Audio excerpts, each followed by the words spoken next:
I know, it's been a minute. Actually, it's been since September, so more like several minutes. But I'm really excited to be back with the first episode in a while. Hopefully the first episode of many to come. And honestly, back with a new direction for the show.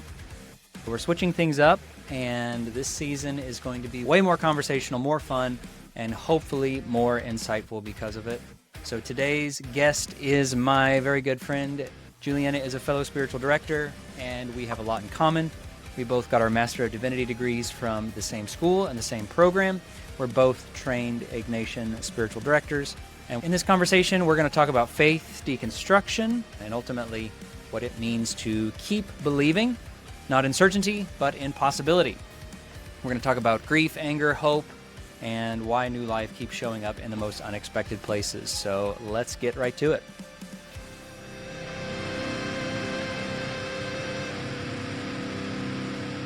It could be helpful I would love to hear it. And then that way people know who you are on the podcast, just why you're here. Why would I invite you to be on this? So just for fun, just to see what happens, you know? So yeah, I don't mind. Leave all your trauma out of it though. Yeah. Yep. Purely positive things. Yep. No like formative experiences here.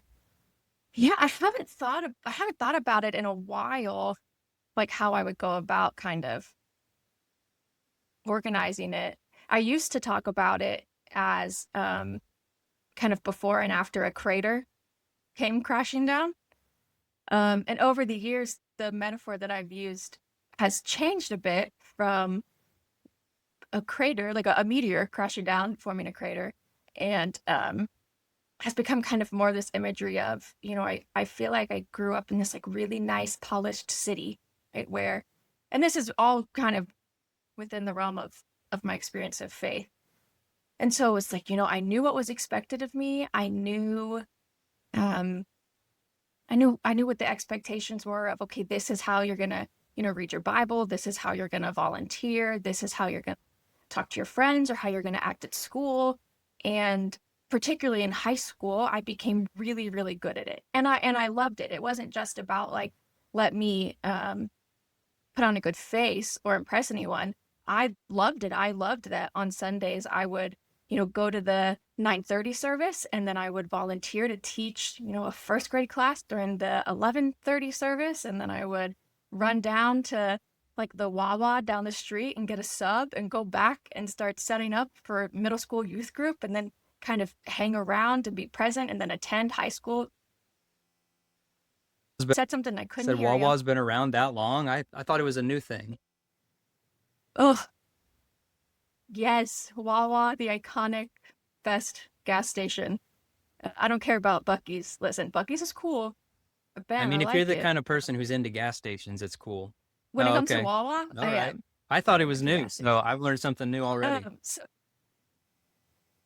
Interesting. No, Wawa's been around at least for as long as I've been alive. I've always known. Okay. I've always known the. All right. Maybe they're just making their way towards in my county, towards my neck of the woods. Yeah, they are very East Coast. My cousin, they're kind of like mid-Atlantic East Coast. At least when I was growing up, because my cousin in Florida had no idea what they were growing up, and it's the whole thing. Yeah. Sorry to interrupt your story so for Wawa. tangent about Wawa. So That's are what the people are here for. Okay, all this faith stuff, whatever.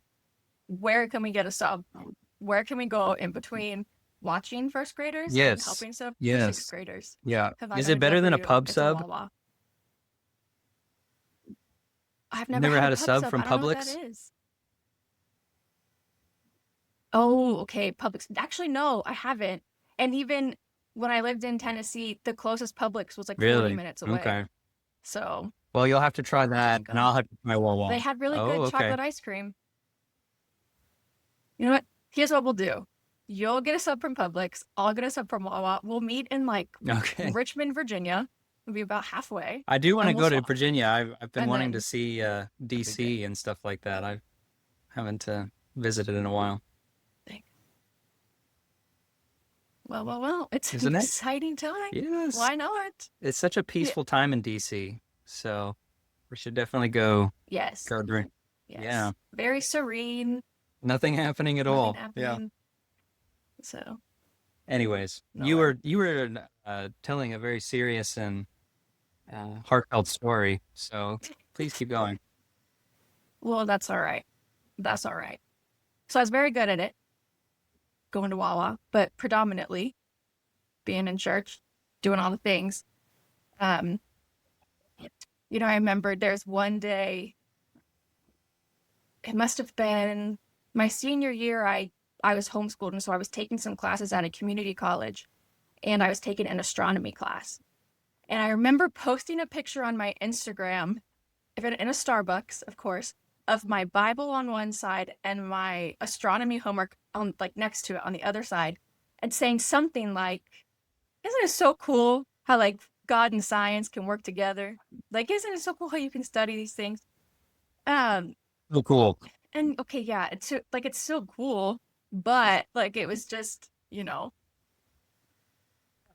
it was kind of like a science isn't going to Yeah. compromise my faith type of Did you type have any thing. experiences where people really Uh, tried to make them fit for you?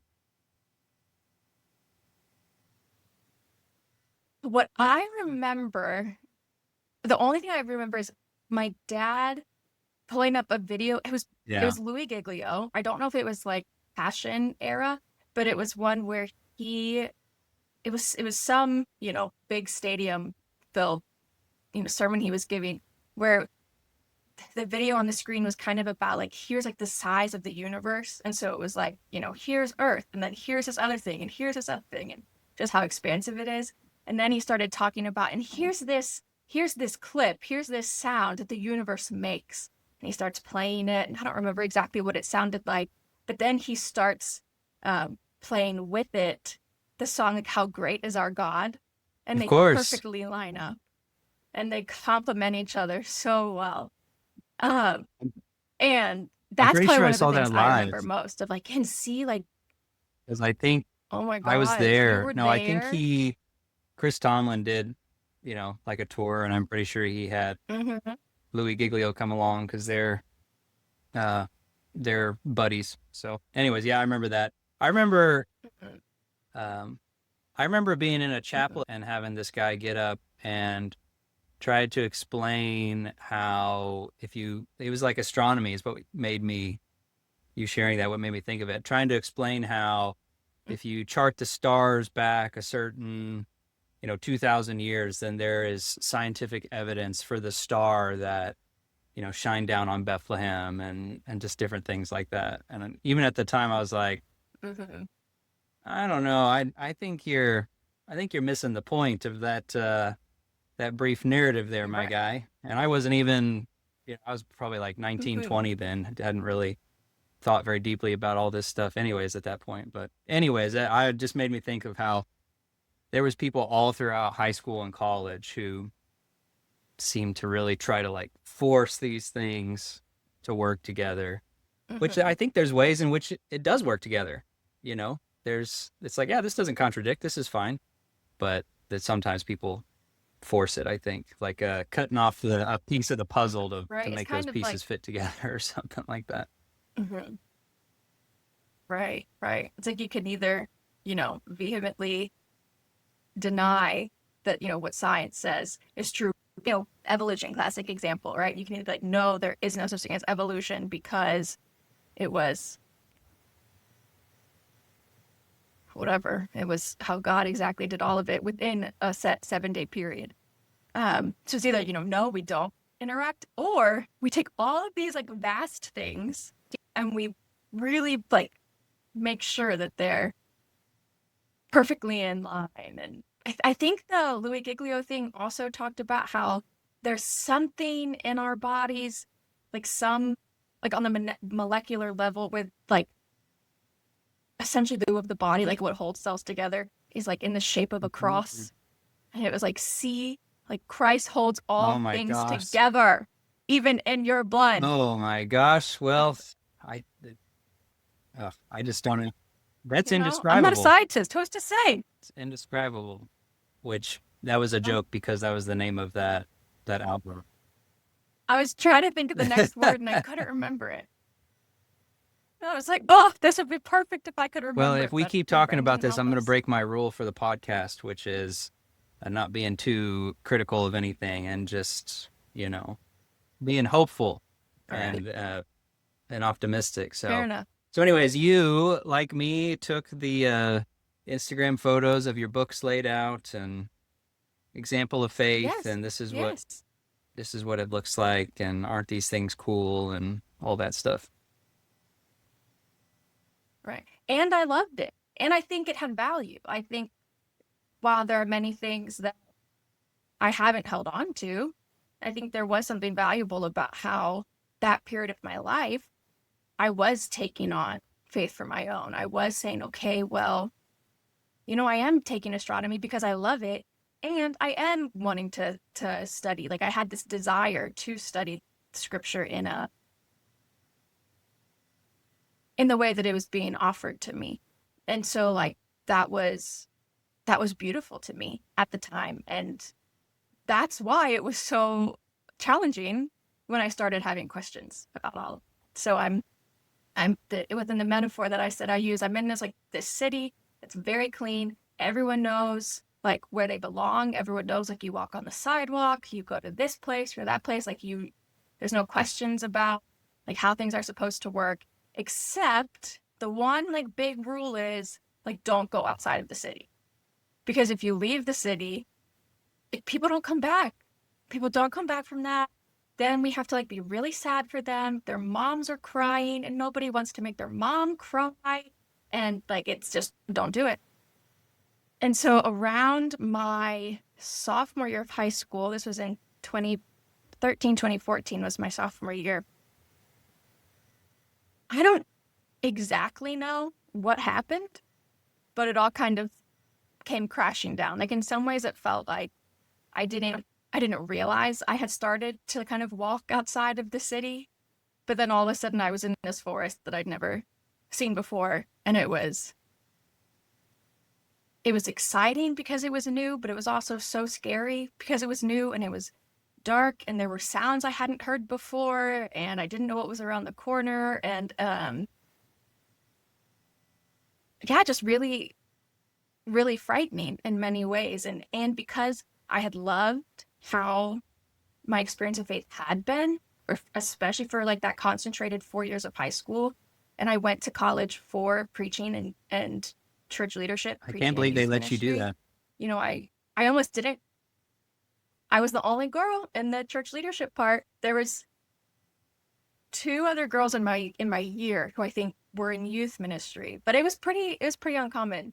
And I was pretty fortunate that while my university would not have made any statements about supporting women as pastors, as preachers, almost all of my professors were very supportive and very encouraging, which is not always the experience. I'm very grateful In some ways, for that. I've But that's found also part of that the Bible faculty at most places are always willing to go further than the theological boundaries of the larger university. Mhm. But at some ways too, they're only as progressive as they're allowed to be. So it's usually a little bit further than the university, but you go too far and then you might lose your job or something like that. Mhm. So Right. I don't envy the balance yeah, that they must have I've never understood how they were strike. able to walk that line. I've always just been like, oh, here's the line, let's cross it. Right. Show me the line so It's I a can cross it line. as Who quickly as needs it? possible.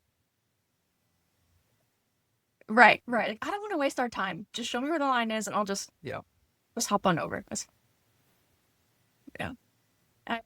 I think that partially what started me kind of meandering beyond the boundaries was that I was the only woman in again that church leadership major. And within my first week of school, because there are so few women who are, at least at that time, who were majoring in youth ministry and church leadership and preaching, the upperclassmen kind of knew who you were when you came in. They might not have really like known your name, but they had an idea of like, oh, this girl is in our program. And so there was one day I was walking across campus to like the cafeteria building, and this other girl was walking the other way, and I had no idea who she was. And she looked at me and she goes, "Hey, like you're a preaching and youth ministry major, right?" And I said, "Oh yeah." And she goes, "Oh, well, women can't do that." And then just keeps walking. I found out later that she was also a preaching and youth ministry major, but I had no idea. Like I had no idea. I knew that I had never seen a woman be a preacher, but I actually wasn't fully aware at the time that it was a really big controversy. So like I wasn't in on the joke that she thought I was in Oh, she on. thought it was a joke. Um, and I Or he was trying to tell a right, joke. she was like, "Oh, Okay. haha, like you and Gotcha. me." Right. She's like, "We're in this, you and I, we shouldn't." I was like, "I don't know who you are." But I Yeah. didn't know there was a joke. I didn't know there was one. Anyway, so without like rambling too far about like, how I got there, I did. I started going, okay, well, if I'm a woman in ministry and people don't think that's okay, then like what does that mean? And then what does it mean? I had lived a pretty comfortable life. So even as far as just general sexism goes, I hadn't really thought about it or considered it. And so then it opened my eyes to, oh, okay, well, if people in my life who are, leaders or authorities that I respect are saying like, hey, there's no wage gap. There's no like gender wage gap difference. And then I'm seeing these things that say maybe there is. Okay, then what does that mean? And if that's true, then what does that mean about the LGBTQ community, who I've always been told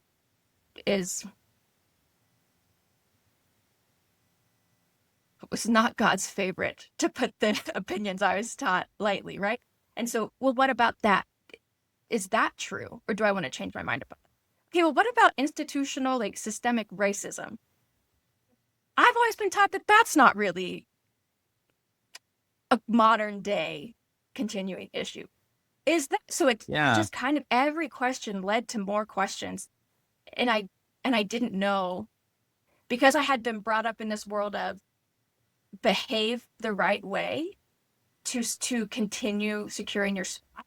I was never taught how to Yeah. engage questions. And maybe the people who did try to teach me that, maybe I wasn't in a place to learn it. I don't know, but the framework I was given didn't lend itself to not being afraid Yeah. when questions Yeah. entered I had a the very picture. similar experience. Actually, it happened when I was like 7 or 8. It was like, man, if Santa Claus isn't real, then what about the Tooth Fairy? And if the Tooth Fairy's not real, then what about the Easter Bunny? And if the Easter Bunny's not real, is Jesus real?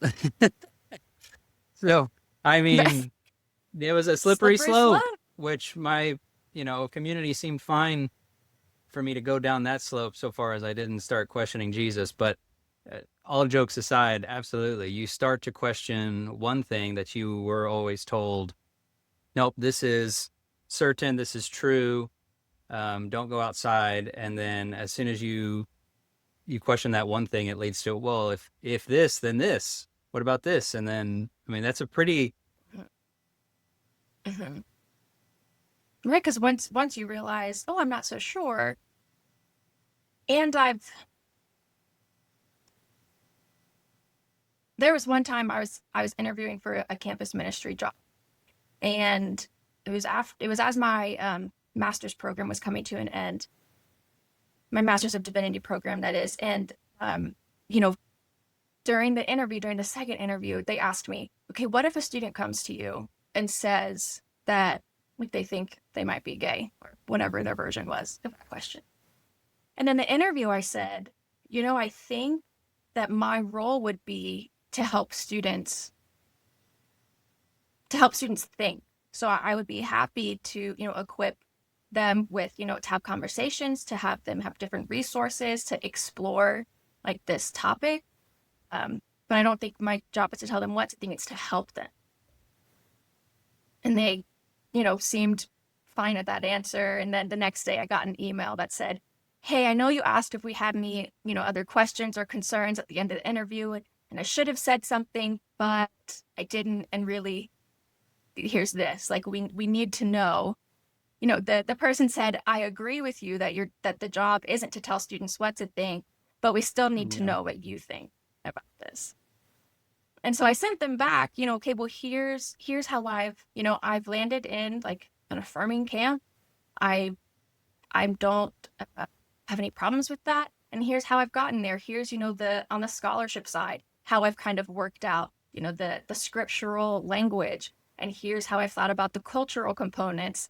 And ultimately I said, and also, I think if you really want to, you can make an argument for either side. I think you can look at scripture from a lens that lets you say, no, this is wrong. I think you can look at scripture from a lens that says, no, actually, I think this is okay. And so if the question we're really asking is, am I going to embody a theology that is loving and that follows like what I think is true about like God being a God of love? Or if I'm going to embody a theology that literally leads people to commit suicide, like I'm going to go with love. Like if I'm choosing between two options that I think you really can argue equally, I think you can like make things line up to feel like, you can convince people of either one. But I'm going to go the loving way. Which is why I really don't like the word, biblical, and using that as an adjective to describe a position or an interpretation, as though, well, if this is the biblical interpretation, or this is biblical marriage or biblical whatever it is, then it's the right one. And it's like, there's all kinds of shit that's biblical. Polygamy is biblical, child sacrifice is biblical, slavery is biblical, right? It's like just something being biblical. If that's your standard for, whether or not it's a good idea, like you're going to justify all kinds of bad shit, which I think is, historically speaking, largely what has happened. So anyways, we could have a whole episode on that, but I think you're right. Yeah. You got the So job, right? it's just interesting, how I totally got the job, been doing it for years. No, they sent me back an email that said, thank you so much. You clearly have thought about this in depth. We are not going to continue forward with you as a candidate. It has nothing to do with your answer, but here is a book that we would recommend you read. And it was some book about not Right, believing yeah. what I believed. Basically, it was like, I was like, okay, so it has nothing to do with that, But if you had read but this you'd like me to book, read this you book would, about you would. that. Well, we're concerned about your Right. But let's salvation. convince Now we're you. concerned about. Mhm. Yeah. Just, yeah. It was Yeah. disappointing. And, it's, and I remember as I was figuring out, well, what am I going to say back? In the interview, I wasn't trying to skirt around saying what I believed. It was just true. I don't think my job is to tell people what to think. And they didn't ask me specifically what I think. They asked me what I would do with this student. And so, as I had this email with the direct question of what they really wanted to know, I could have said something different. But then if I had gotten the job that way, I would have never been able to be myself and never have been able to pastor the students in the way that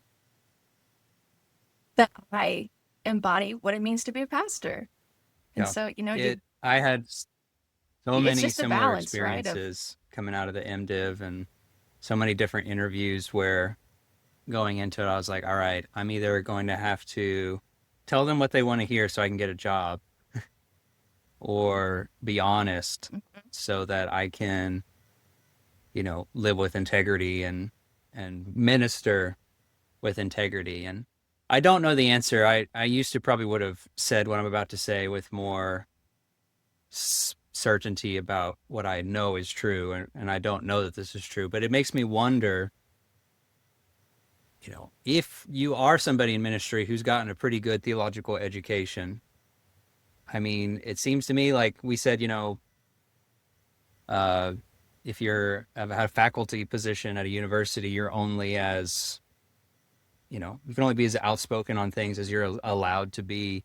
And in my experience, working with and interacting with lots of preachers and pastors and ministers, a lot of them are way more open-minded and think things very differently than maybe their eldership or their leadership uh, thinks too. And so it's like, how much are you struggling by having to hold back or compromise just so that you can be employed somewhere and continue to have and not necessarily is that a bad thing? I mean, maybe the mindset is like, okay, I'm going to hold back so that I can be here and do good, and it's not all about just always pushing the agenda. But I definitely think there's times where you need to speak out, and maybe some people don't, just for the sake of maintaining their employment, which again, that's not like, oh, you sold out. It's just like, hey, this is how I'm supporting myself and my family. So it's not entirely, yeah. Right? There's a Yep. real risk.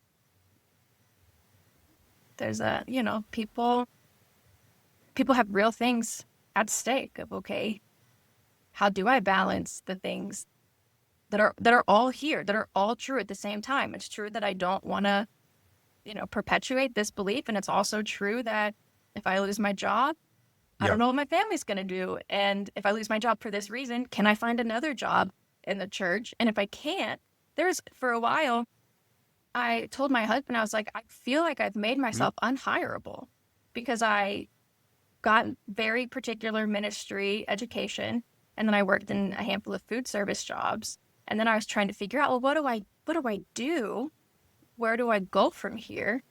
And if you can't, if I wasn't going to try to kind of mold myself into something to get a standard, ministry job, then, I couldn't even get a job at a Barnes and Noble because I had a master's degree. They wouldn't, like, I was overqualified and underqualified for everything all at the same time. There we go. Part of the story is how you prayed for years, and then one night God came to you in a dream and said, I know the plans I have for you to prosper you, give you a hope and a future. Mhm. And then the perfect church came into your awareness, and they Just offered magically you the appeared. position that It's crazy. enabled you to be fully yourself. And now you're thriving. And that's the only way the story could end, right? Yeah. I think that's a wrap. I think Yeah. we covered it. Yeah. Unfortunately, no. What happened next is I spent all of college feeling like a fraud because I was the only woman in my major. And my professors were very encouraging. I would get very positive feedback, a whole lot of encouragement. And I had one teacher who told me that, I had an internship and I hadn't done all of the typical things. And he goes, the questionnaires, are we going to give you a B or an A? And I think that, we're going to give you an A because, you're going to be one of the ones who goes out and changes the church. And that's so encouraging. And I picked the church I did my internship at because I knew that they would be the ones who could handle me with my questions. They were the only church I knew of at that time, like in where I was, that I would be safe for whatever came up within me as a reaction to having an internship at a church. And that was just hard because when I preach, I feel more sure than ever about like faith. That's like the moment where I think, oh, actually, yes, this is in my bones. This is something that, that I'm really going to hang on to. So I would love that. And I would get positive feedback about that. And then I would go home and think, I don't know if I can keep doing this. I don't know if I can keep living like this. I don't know if this version of God that is really focused on rules and doing it right and excludes people and is used for power and all these things, if that's the God that's real, then I'm gonna have to Yeah, walk he's a away jerk. from all of this. Right. Like I actually I don't want that. And so those were the questions I was wrestling with, the realities I was wrestling with. Um, and I really continued doing that. I just kind of started in that 2013, 14. And then in 2019, I started the Masters of Divinity program. And really, I started because I did feel like it was time. I wasn't sure what to do. I was still really uncertain about faith, but I'd come across authors like Rachel Held Evans, who, especially at that time, was really, really helping people navigate, like, what do you do when what you thought was true doesn't feel so true anymore? And so I was feeling kind of encouraged, but also still very aware of how I didn't fit in any of the places I used to fit anymore. And so I started considering doing a Master's of Divinity. And really, I started the program at Lipscomb thinking that I probably wouldn't finish it. I thought, this feels like the next right step, but it might be that in 2 years I finish this program and graduate. It also might be that I get a semester or 2 semesters into it and I realize, oh, actually, I do have to let go of all of this. This actually doesn't work for me anymore, and I'm done. And it, like, for those, 6 years, 2013 to 2019, it really felt like every day was just putting off the inevitable. I really thought it's just a matter of time before I have to accept. I at first I was managing a pizza Wow. shop is what my job was. It was a local pizza shop owned by a local dairy. They had an ice cream store, and then the pizza place was next door. I had to wear like a red gingham dress and a specific shade of red lipstick for every shift. And it was not my standard Ah. look. Let's just say that. Is there My any mom got a real picture kick out of it evidence of when I this? sent her you know, I'm going to send around. I don't have any little Polaroids or anything on my No. desk. Otherwise, I'd pick one. And so at first, I remember sitting down the first semester and planning my days out to the minute because I was managing the shop, and we had to do the certain amount of hours at a. I was actually at my undergrad university at the time for my. Oh my gosh, what was that Like called? a It's not an practicum? internship. Field experience? Yes. Practicum. Practice. Um, and then here's I'll tell you how midway through the program my husband and I ended up moving into basically an in-law suite that is at my parents' house. And let's see. It's a big pivot. So I'm trying to think how to lead into it. So I started the program and started being given tools to experience God in a slower way, in a way that was, more you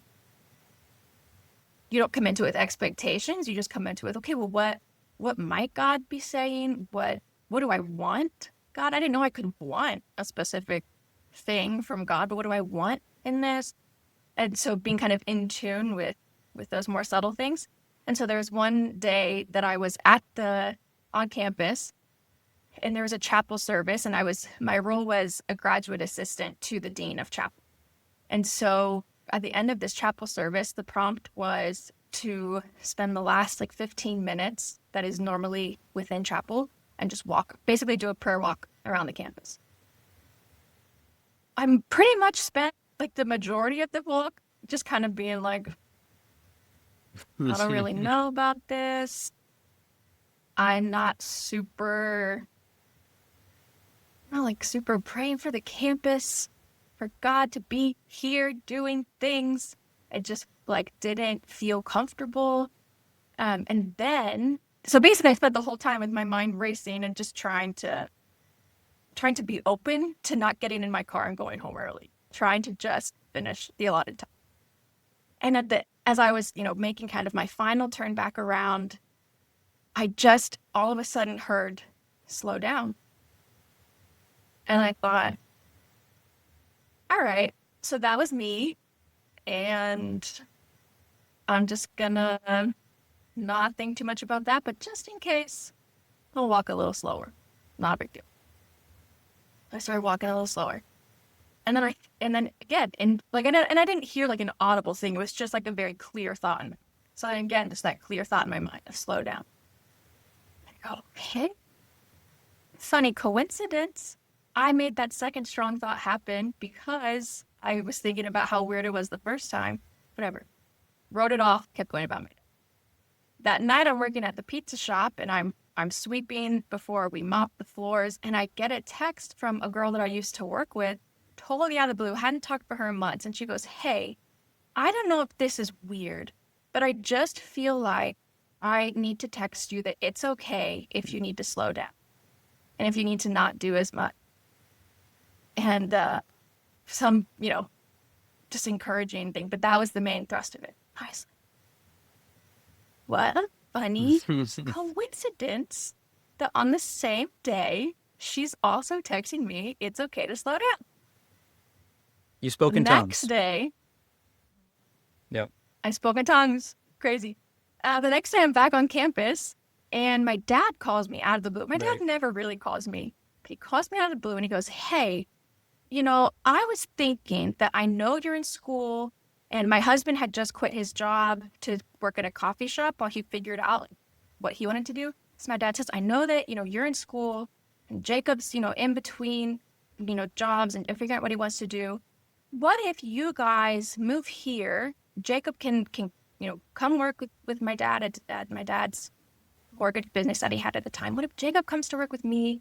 And I just think this would be a really great way for you to be able to slow down while you're in your grad program. I was like, actually, don't believe this stuff happens. And yet, I'm having this experience of this repeated invitation from fairly unlikely places. And so, in some ways, to me, I think that kind of symbolizes the personal growth I had during the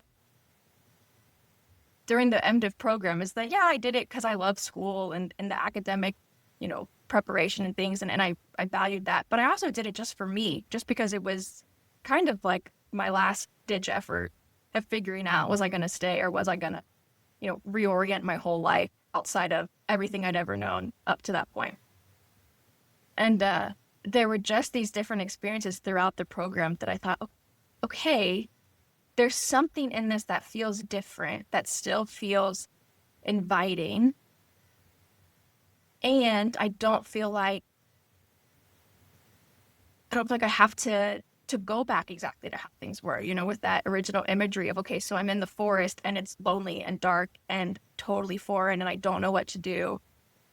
And there are these people who every now and then were just coming up next to me, just kind of like holding a lamp so that I could just see a little bit and see that I wasn't alone, that there was someone next to me, that, the ground beneath me, couldn't see the whole thing, but it was there. Even when I didn't feel like it, I could see it's there.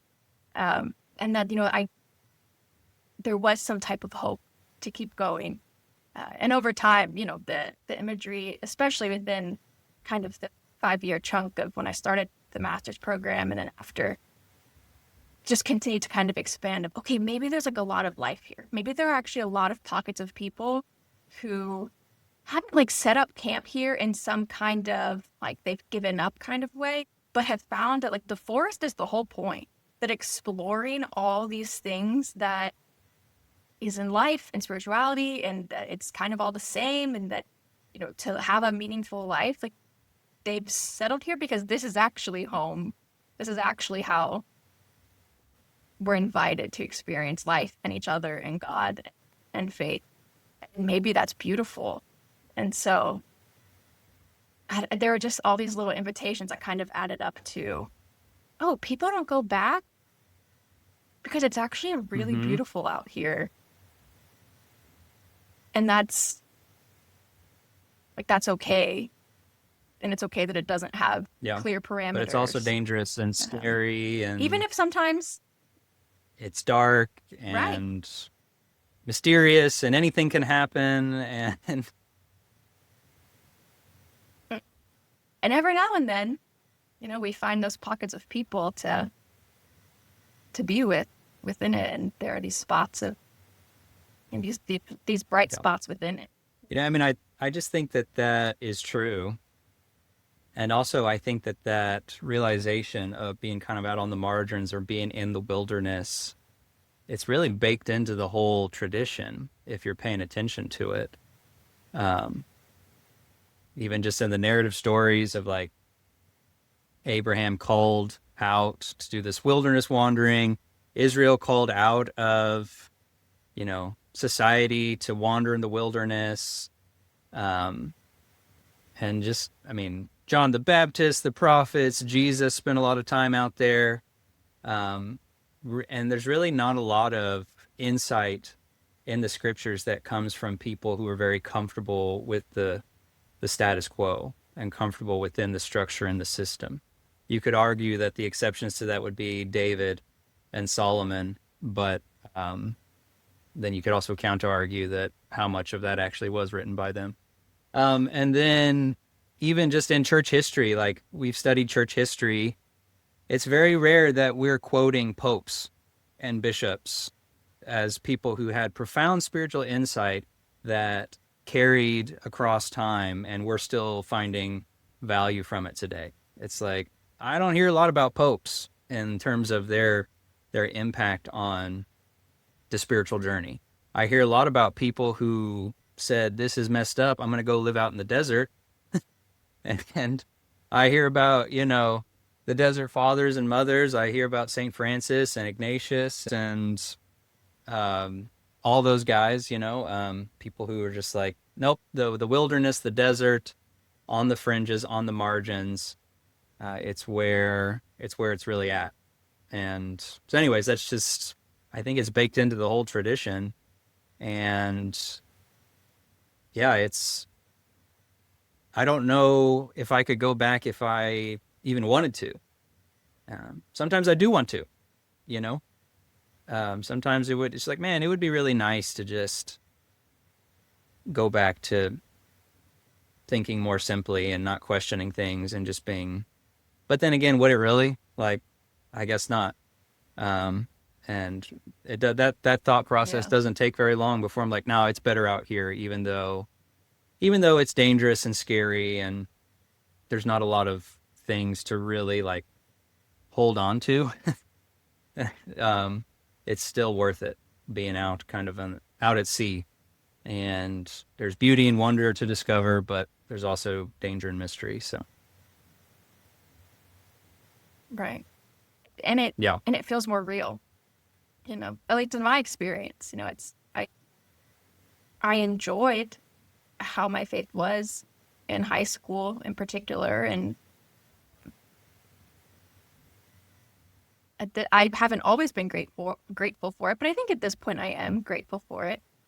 And it's still true that everything, even though there's less structure to what I experience now, even though there are more, ebbs and flows to how much I'm experiencing things or how much I'm wanting to do different things, um, yeah. it does feel more real. It feels more vivid than anything I I think a lot experienced about growing up.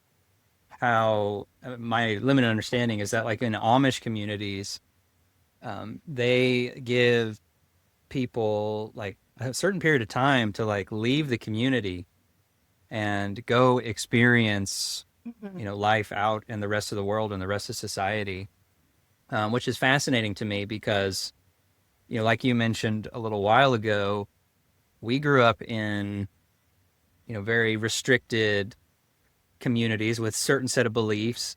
And it was not like, hey, at some point we're going to let you go out and experience this other way of being.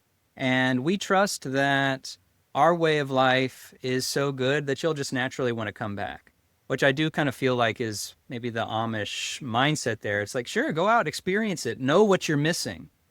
And then you'll, if you really find value in this way of life, which we think you will, we trust that you'll come back to it, What do you think it says about a faith tradition or a community or culture that the only way they know how to keep people in it is to scare them from going outside of that, outside of those walls, and try to keep them inside? Because it almost says to me like the unspoken assumption that we know if people go out and experience other ways of being, we know they're going to want to stay because what we've taught them is not compelling enough to draw them back in based on its own merit.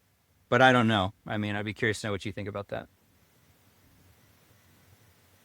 Yeah, I think that's part of it. I think it's possible it's part of it. I think a lot about it is it's just fear, of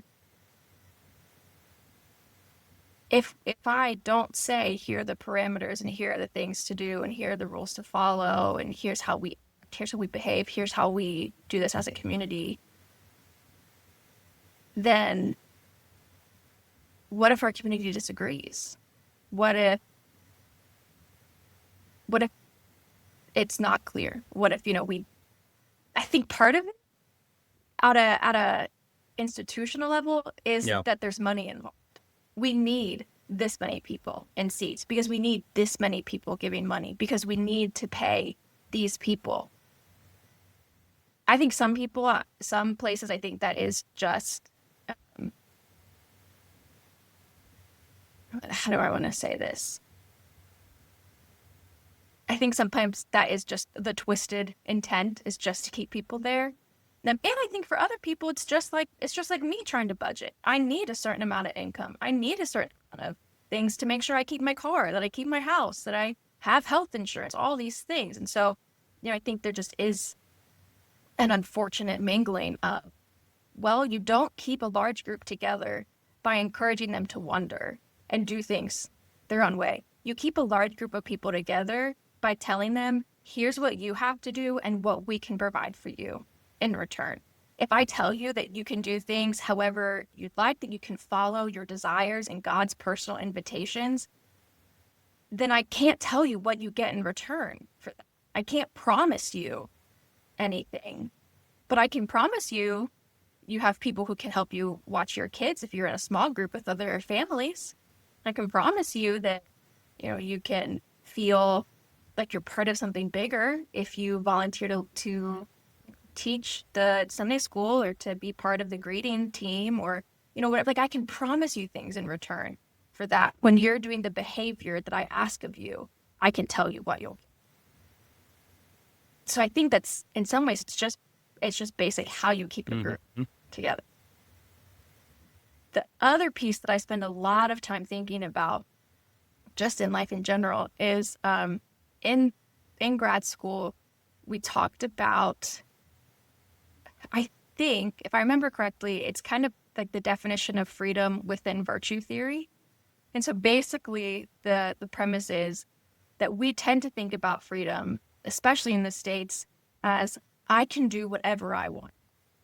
Freedom is in this moment, I can punch someone in the face or I can walk away, right? And so, if I choose to punch them, well, I'm free to do that. I have free will. I have freedom. However, in virtue theory, what I remember being taught, the actual notion of freedom is the type of life you want to live. And so freedom is a way of living, a way of being. It's, okay, I want to live the kind of life where, I don't know, let's use a rudimentary example, like with money, right? I want to live the type of life where I can go on a vacation with my family for a week each year, and we can just be totally relaxed. No one has to work. We don't have to worry about, pinching pennies the whole time. Okay, well, if freedom is I get to have this experience, then freedom also means I'm not going to buy a car that's $300 above the budget that I can reasonably afford. I'm not going to buy a new TV just to have it. And I'm not talking about the whole don't have a cup of coffee so you can buy Oh a my house, right? gosh, I'm that just was talking so about annoying. I had people practically telling me speaking. that for years. Oh, Right. jeez. Right. It's okay. Okay. Let's not Yeah. take this too far. And there's something to say about, if you, our professor would use this example of if you want to be, a professional ballerina, if that's the life you want, if freedom is a life of dancing, of being paid, this is your profession, then you follow a certain diet, you follow a certain practice, rehearsal regimen, you do your stretches every night, you learn how to put your hair up in a bun, you do all these things so that you Yeah. can live into that time. And so I think that's part of it too. I think there's this idea that freedom is, I get to choose to follow all of these rules for the sake of following these rules, or I choose not to, Yeah. and then I get kicked out of the camp. When freedom actually is, what kind of Yeah. life do we want to live together as a community? What kind of life do I want to have as an individual? Do I want to have a life where I'm worried about checking off all the boxes and doing everything right? Or do I want to have a life where I actually experience the fullness of the Yeah. gift of Yeah. being human? I hear you kind of describing the difference between this idea of freedom being, well, I'm going to do what I want, when I want, wherever I want, because I want to. But what you're actually describing there is being a slave to your impulses. And Mhm. I mean, sure, it feels good in the moment to give into an impulse, but when you stop and think about it, at least when I stop and think about it, it's not, and sometimes it is, but my momentary impulses are not always aligned with what my actual values are.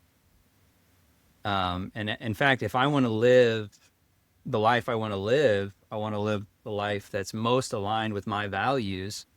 I actually have to say no to my momentary impulses, my instant gratification impulses, and I have to discipline myself and even sometimes submit myself to the will or the guidelines or the boundaries of other people or communities or things like that, so that my higher values, what's most true about me, can be embodied and expressed in my daily life.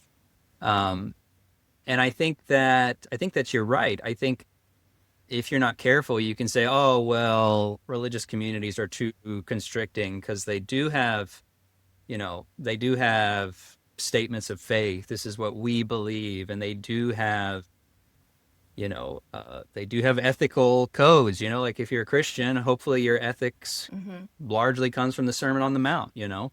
Um, but I wonder if the difference there is that when you institutionalize something like that and you bring money and power into the mix, then those boundaries and those guidelines and those, creeds or codes for living become less about enabling people to flourish in community and more about maintaining power and control. Mhm. Yeah, that reminds me of there's a sermon I preached once. I think it I think it was when I was still in undergrad, but it was about, I don't remember the exact text, but it's when Jesus is talking about like the purpose of the law and how the law like basically comes to give life. So like all of like the Hebrew scripture in particular, like all of the, the commandments and all those things that they come to give life. And I was talking to one of my professors about it because the language is a little confusing. It's a tough passage to preach. And what he was saying to me was that in his understanding, what Jesus was saying is like the law serves as kind of these guideposts of sorts. Okay, here's generally where you go, that to be on this way of like that free, full life. But they're not meant to constrict. And I think so often we just think, well, okay, if these are the guidelines, then I should make them like even tighter so that I can't accidentally, it's the rules about, okay, don't have an affair. Great. Good rule. In favor of that rule personally. But then we turn it into, do not go to Yeah. lunch with a coworker who's of the opposite sex to talk about work-related things, not work-related. I worked at a place where I did an internship at a church once where if if a group of us were, going off site somewhere for a lunch, a meeting, whatever, if it was just me and like one man who were ready to go at the same time, Mhm. we had to drive separately. Yeah. You cannot ride in the same car if it's just you. So we turn this good rule of honor your spouse, bring life and love and goodness into this commitment, this relationship. We take that rule about prioritizing this person that you've committed your life and your love to, and we turn it into a rule about Yeah. your car. And so and that might Well, sound you got contradictory to be to what I was careful saying though. before about like You to do have live to be this free careful life, because if but you ride in the same car, that could lead to sex. And the problem with sex is that leads to dancing. exactly. We And we cannot dance. cannot dance. I don't know what it's going to take, right? For people to understand that we Dancing is can't bad, dance. man. I remember can't be in the same room. You can't. And if anything like that did happen by accident, everyone was like, "Oh, I wonder what happened." It's like nothing. Hmm. I don't. Yeah, it's just we had all these Right. extra rules because Right. we And fear, like you said, fear. And some people do take advantage of right. situations, and there's bad actors. Yeah, Right. There's a yeah, wisdom to be had about any interaction, but I think, because I'm aware that I think that can sound a bit contradictory to what I was saying before about, if you want a particular type of life, you will have things. What I think my problem is with the rules being about, how you'll act with other people, is it's not really often that we talk about, well, if you want a marriage that is full and good and enjoyable and able to withstand hardship and struggle, then here are the types of things you do in your marriage with your spouse. Here are the ways that you bring yeah, life into that relationship. So it's the if the goal is a type of life with your spouse, and then all of your actions have to do with how you'll act with other people, then all of your attention is on the people who you shouldn't be in a car with, instead of how can I express like my devotion and love mhm. for this person? How can I be part of this relationship? So there's the focus is different, because it's not a focus of avoiding a certain thing. It's a focus of Yes, tending to the thing yeah. that you're saying matters. So on that note, what are you tending to today? So not asking you to give your confession of faith for the rest of your life or even the rest of the year, but what do you believe today?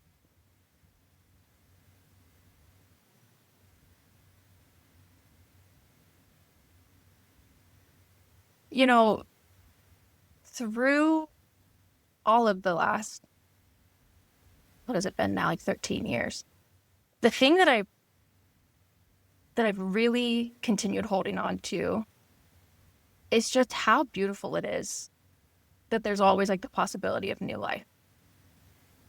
I think like that's kind of the whole thing, right? Is, earlier we were talking and I thought about the Israelites, wandering in the desert. And there's a moment when there's probably many moments, but we have a story of them saying, it would have been better if we'd stayed in Egypt. Basically, the slavery sucked, but at least we knew we'd get 3 meals a day. And I've been there, right? Like I've been like, man, yeah, like maybe I want to go back to how things were. Um, but the promise there is if you keep going, like I like, hear, O Israel, I am the Lord your God. I'm the God who brought you out of Egypt. Like I have good things for you. It's I think we see that story over and over and over again through scripture. Exactly when you think that there's no new life, like that's where you can expect it. It's Mary standing outside of Jesus's tomb, and she's crying and telling this gardener, they've taken my Jesus from me and I don't know where to find him. And then it's the gardener saying her name, just Mary, and her realizing, oh, this is Jesus, where I didn't expect him. And so the the deep hope of that, like this hope that can hold both like disappointment and grief and the possibility of new life, exactly where we're tempted to stop believing in it. Man, that's what I believe in. I believe in new life popping up over and over and over again, in new ways where I don't expect it, and I do keep seeing it. I keep seeing it. There's about just over a year ago, my dad had a really big health scare, and man, it was like one of the worst experiences of my life. You know a bit about it, but it's this moment of deep concern and fear, and these images that aren't ever going to leave my brain, I don't think.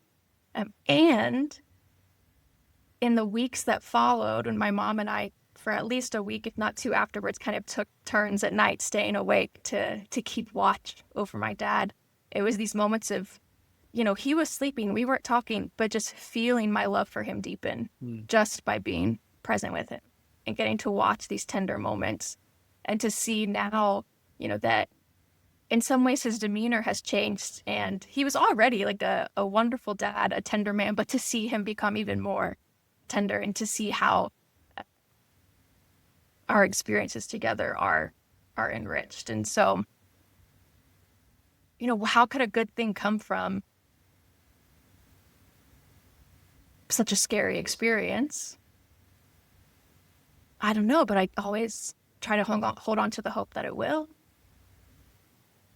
Even if the worst had happened and he had died, and it took decades for some type of hope to become apparent to me, I still want to hold on to the possibility that it can and will happen. And I do believe in the value of that. Yeah, that's beautiful. Thank you for sharing. And yeah, I agree with you. One of the things I can confidently say that I do believe in today is that pattern of life, death, and resurrection. And that is always a possibility. And that it's kind of the pattern, I think, that's the pattern of the universe. It's a cyclical pattern of there's always new life that is possible on the other side of death. And I think we all experience it, whether we have an awareness of it or not. But I do think that a deepened awareness of it and a hope for the possibility of it enables us to experience it more consciously. And the more consciously we do experience it, I think the more we enjoy it, the more we benefit from it, the less cynical we become, the less angry we become, and that we can move through life's hardest moments of death, grief, loss, disappointment, frustration. We can move through those things, not necessarily, not being impacted by them or feeling the depths of the pain that those have, but at the same time, holding on to a hope and a sense of love, and maybe a sense of peace that doesn't negate it, but that somehow in a mysterious, paradoxical way, we can hold them both at the same time. And, maybe people understand what that feels like. I imagine people probably do. If you did just a contemplative sit or a journaling time where you wanted to sit back and think of the moments in your life where you felt hope or peace or love in a really difficult moment that didn't, again, negate the hardship of that moment, but just kind of came up alongside it. I think that there's always more of that that's available to us if we believe in the possibility. Yeah. Yeah, and when we're tuned into the possibility, when we're open to it, excuse me, we can notice it when it pops up. Because some of it is just being able to say, I don't know if there's new life here. I don't know if I'll ever think that this is possible, but I'm open to it. And then when, when you're surprised by, like, a friend comes over and you laugh really hard, and you're in the middle of like some big thing of grief, but you have this laughter. It's the laughter doesn't negate the grief, but you go, oh, this was a little bit of life, and I'm open to noticing those things. And it doesn't mean it solves everything. It just helps us be aware of the full spectrum and Yeah. remain hopeful, because we're noticing, okay, there are some other things happening here too. There is a whole spectrum that I'm experiencing. And it's a gift when the friend comes over and makes us laugh. Mm-hmm.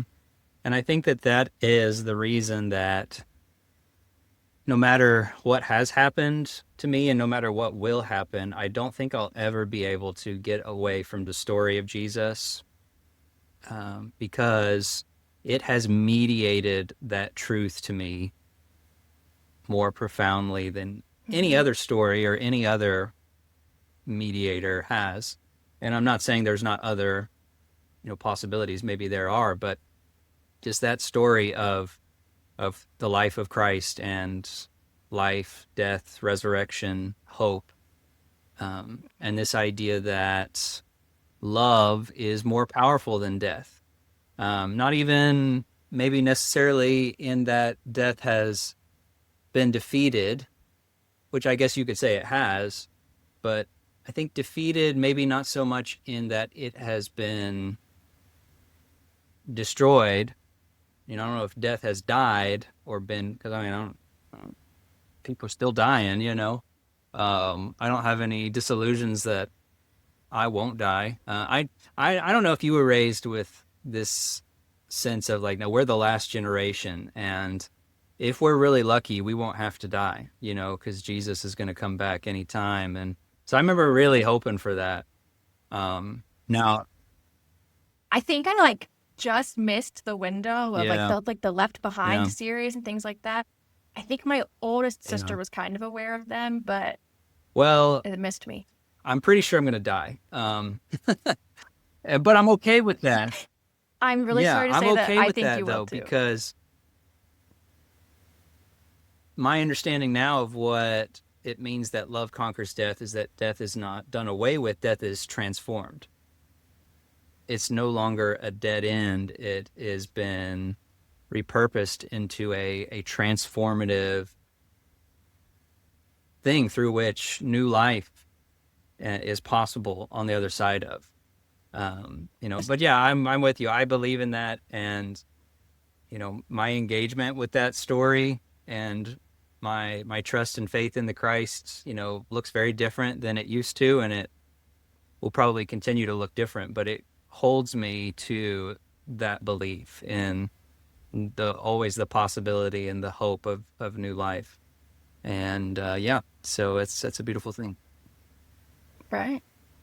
Yeah. And I think it's such an invitation just for all the different types of loss we experience. Like I think my understanding of death and new life for a long time was, that it was just my physical death at the end of my life, and then that I would be resurrected, Hmm. whatever that looks like, in heaven, however that Maybe so. however that Maybe looks. so. I'm not gonna know.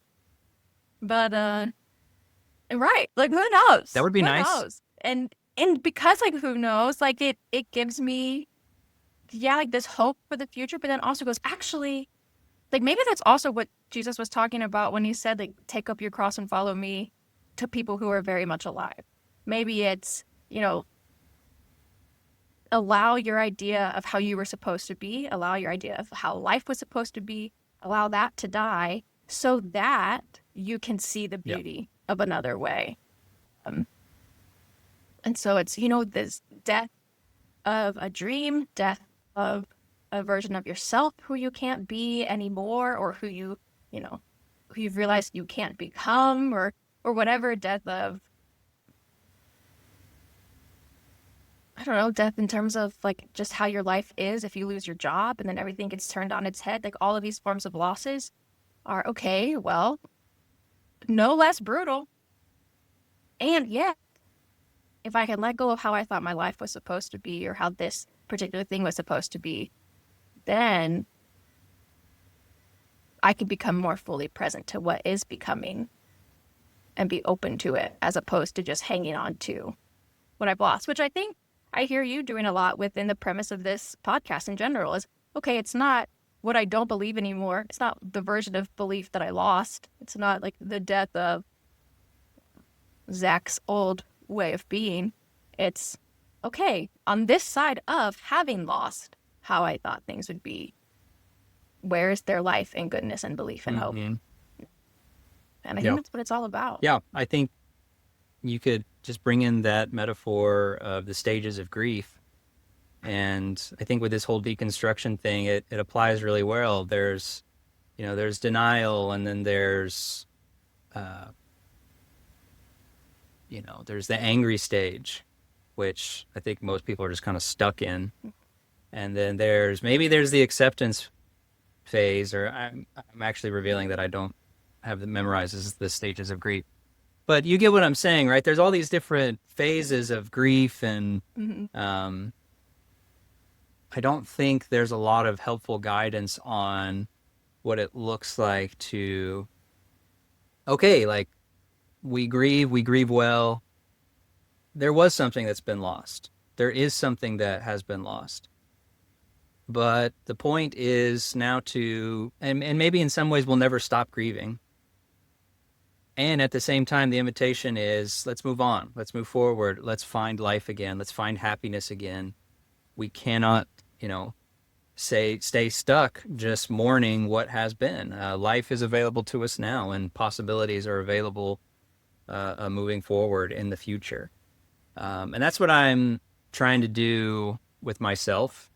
Was angry for a long time. Even in ways I didn't realize that I was angry. I think sometimes the only ways we know where we're angry is when we're just feeling that very visceral, emotional reaction of anger. But I've noticed that all kinds of different ways that anger has surfaced in me in ways that I didn't notice as anger. Just a need to criticize, a need to share my opinion, a need to, I don't know, rehash things, just a need to be right, and I need to talk about certain things, and all have expressed itself as, unrecognized forms of anger. But when you move on from that, you realize that your interests shift a little bit, where your mind goes shifts a little bit, and the things you want to talk about shift a little bit too, and you move towards, let's talk about what is good. Let's talk about what is helpful. Let's talk about where we actually are, not where we're not anymore. And I think sometimes the internal life, that shift in your internal life comes out naturally in what you want to talk about. But I also think that in choosing to talk about those things and choosing to focus on those things, that leads your internal self to kind of follow that path a little bit as well. So maybe that's what this podcast is an exercise in, is forcing ourselves to talk about those things so that that inner transformation continues to move in that direction. Yeah. I was actually listening to a church service the other day, which is, I know, crazy.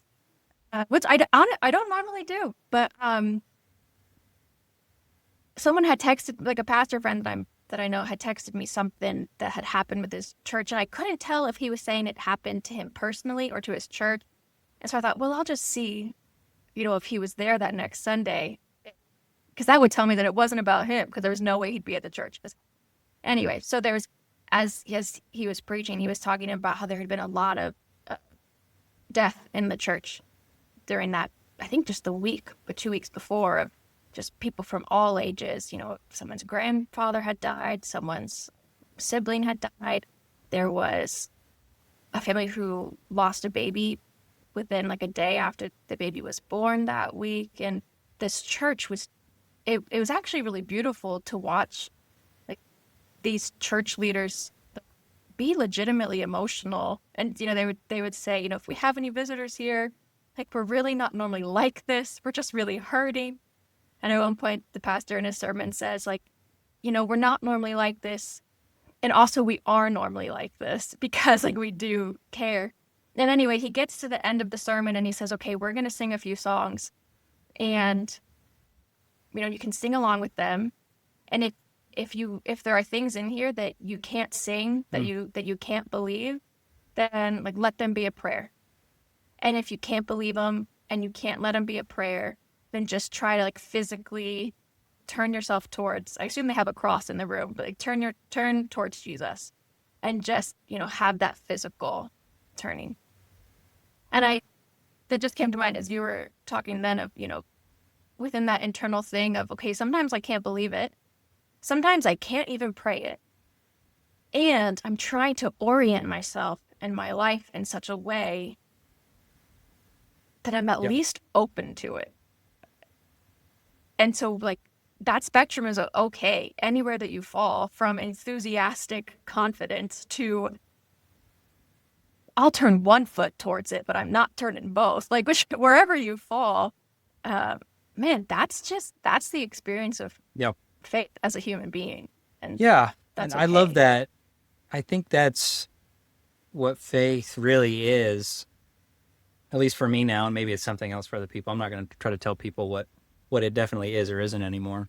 But for me now, it's not belief in the certainty of something. It's a willingness to believe in the possibility of something. And I do think that is more so a choice than it is just whatever it happens to be that you are convinced of on a day-to-day basis. And so even on days when, maybe I'm just like, I don't know if any of this is real, which sometimes I feel that way, sorry if that's upsetting or shocking to anybody to hear that, but I'm actually I know. personally offended, but I just, you can keep going. It's fine. I would encourage everyone to be honest with themselves and pay attention to themselves. And they'd probably admit that there have been times where they felt that way too.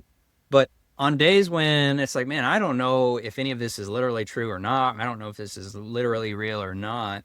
I can still say I have faith because even on those days, I can choose to believe in the possibility that it is. And I can choose to believe and live like it's possible, even if I don't know for sure.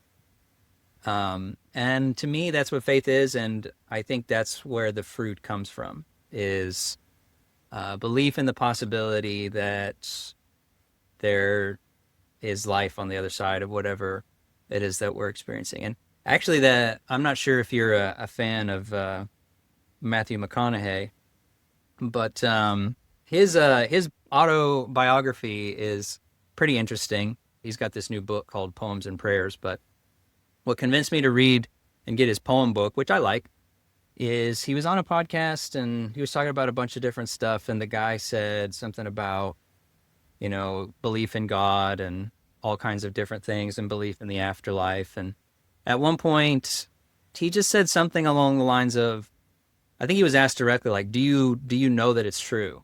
And he was like, I don't know. I don't know, but I know, what I do know is I'll never regret believing that it was possible. I'll never regret believing that it's possible. And that line has just really struck with me. And like, yes, that's what it's all about. It's a choice to believe in the possibility of love and resurrection, because choosing to believe in that makes me the kind of person I want to be in the world. Even if it ends up all not being true, I'm not going to regret that I believed that it was possible, because it made me into a loving person, more compassionate person, more open-minded, more understanding. And I know that even if there's nothing after this, embodying those to the best of your ability, that's how you make the most of the only existence that maybe we have. So promo for Matthew McConaughey. That's why we're here. That's why we're here. Now coming in. He's been waiting this whole time, but now we'll start our interview. And we'd like to welcome to the podcast Matthew. Yeah. All right. So crazy. Come and join us. But I'll link that interview in the in the description if anybody wants to read it. But Awesome. anyways, well, any closing thoughts?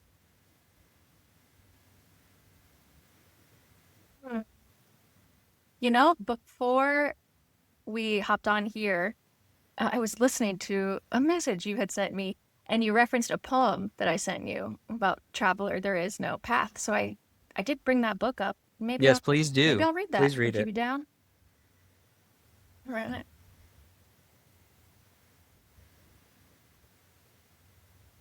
See, I marked it in my book. So it's titled Traveler, There Is No Road. Traveler, your footprints are the only road and nothing else. Traveler, there is no path. The path is made by walk. As you walk, you make the road, and turning to look back, you see a path that will never be traveled again. Traveler, there is no path, only a foam trail, the sea.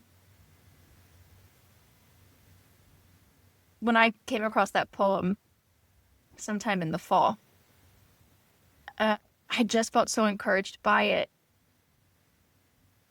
because sometimes it can feel like I just want a path to walk. I just want it to be clear how to. At times I miss the structure that I thrive in. I thrive in structure. And I've chosen to keep believing in this expansive, curiosity, wonder-filled exploration of mystery. And so that poem just resonated with me of, it's okay if there's no path. You're making the path. And it's just a foam trail on the sea. It's not so permanent that you have to be worried about getting it exactly right, because it just exists in this space, in this time. And I do think there's something beautiful about that.